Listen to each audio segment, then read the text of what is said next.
मी काय सांगतोय बघा, ज्योतिराव फुलेंचं निधन झालं, किती त्रास द्यावा या समाजाला, किती किती त्रास द्यावा, त्याला काहीतरी मर्यादा असतात दादा.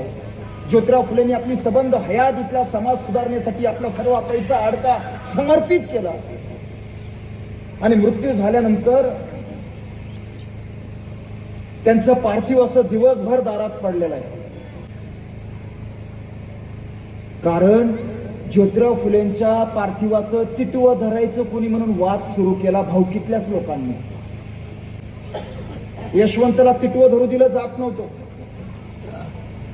सायंकाळ होत आलेली आहे, पहाटे ज्योतिरावांचा मृत्यू झालेला आहे.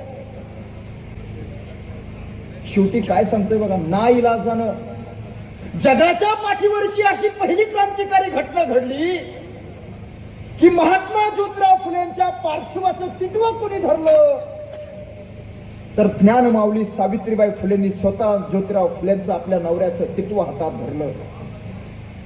ते तिटवं हातात घेऊन मशानभूमीपर्यंत त्या चालत चालत गेलेल्या आहेत. बाजूला असा यशवंत चालतोय, पाठीमागे सगळी लोक आहेत. आपल्याला हे सगळं चित्र तुमच्या डोळ्यासमोर उभं आहे.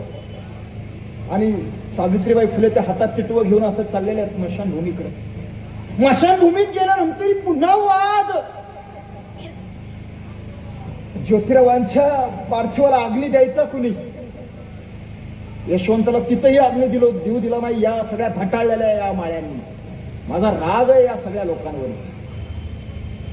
शेवटी नाईलाजानं सावित्रीबाई फुलेला हातात अग्नी घ्यावा लागला आणि ज्योतिरावांच्या पार्थिवाला सावित्रीबाई फुलेंनी अग्नी दिला. जगाच्या पाठीवरची त्यावेळची ही पहिली घटना होती. एका स्त्रीनं आपल्या स्वतःच्या नवऱ्याला अग्नी दिला.